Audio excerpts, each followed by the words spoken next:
Back now with our politics buzzboard. At the top, the man once called America's mayor. Rudy Guiliani exploding the internet by saying he doesn't believe President Obama loves America. Doubling down on some fiery speeches. That's a man who fights for his people, unlike our president. And taking on those who call his attack racist. I thought that was a joke, he told the New York Times, since Obama was brought up by a white mother. Frontrunner Jeb Bush used his first major foreign policy speech, let's call it liberty diplomacy, to declare his independence. I love my brother, I love my dad, but I'm my own man. But his foreign policy team stocked with veterans of both his father's and his brother's White House. Which brings us to our latest contender, South Carolina Senator Lindsey Graham. The foreign policy veteran is a long shot, but he's holding his own in his home state, on Facebook too.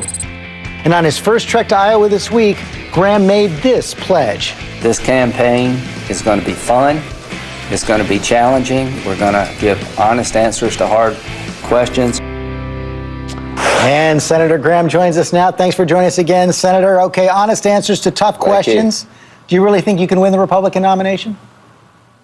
I don't know yet, but I'm going to give it a try. I think I can win South Carolina. I wouldn't be talking to you. First step into Iowa was very positive. The way a guy like me would win is to offer a form of conservatism that would be able to grow the party and be ready to be commander-in-chief on day one. The one thing I can tell anybody in Iowa, New Hampshire, throughout the country, if I got to be president of the United States, I think I could create a pathway forward to straighten out the mess we're in, and we'll see where that goes. How about Rudy Giuliani? Was he right to question the president's love of America? Well, I love Rudy, but I don't want to go there. The nation's very divided. President Obama has divided us more than he's brought us together, and I don't want to add to that division. I have no doubt that he loves his country. I have no doubt that he's a patriot. But his primary job as President of the United States is to defend this country, and he's failing miserably. And you've said that one of your goals in this campaign is to reset the table in foreign policy. Did Jeb Bush do that in his foreign policy speech this week? Was anything missing? I think he gave a speech consistent with sort of the traditional view of the Republican Party. The one thing we're going to have to embrace as Republicans is not just enough to criticize President Obama. What would we do differently? You know, ISIL is a direct result of bad policy choices, not leaving troops behind in Iraq, not dealing with Syria 3 years ago through a no-fly zone. So at the end of the day, I want the Republican Party to talk openly about the hard things, like having boots on the ground in Syria and Iraq, American boots on the ground, as part of an international regional force to make sure we degrade and destroy. So there's no question you think that's necessary? There's no doubt in my mind militarily that we cannot succeed in our endeavors to degrade and destroy ISIL without having an American component. The regional forces in the Mideast do not have the capacity, in my view, to do the job without some American help. Forward air controllers, intelligence gathering, special forces, embedded trainers, probably at the battalion level. 3,000 troops in Iraq is too many to have to be hostages, and I think too few to get the job done. Also, a question of what to do here in the homeland. You just heard Secretary Johnson say he was frustrated by the House and the Senate on this issue of funding for the Department of Homeland Security. Is this going to get resolved? Yes, it will. I agree with the Texas judge who said that the executive orders were illegal.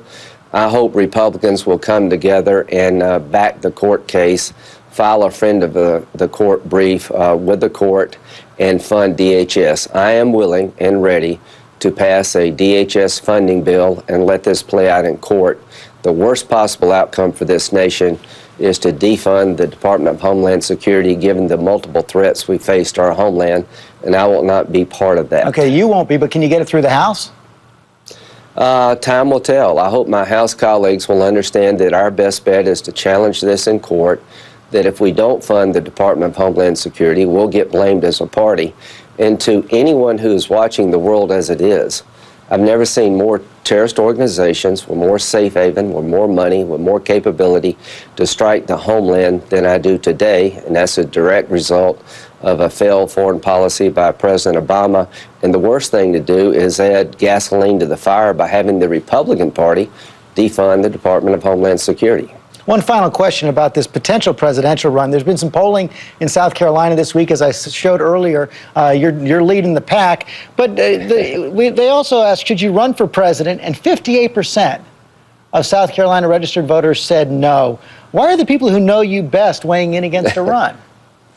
Well, a lot of them are Democrats. They probably don't want a Republican running for president. So at the end of the day, if I didn't think I could win my home state, I wouldn't be doing this.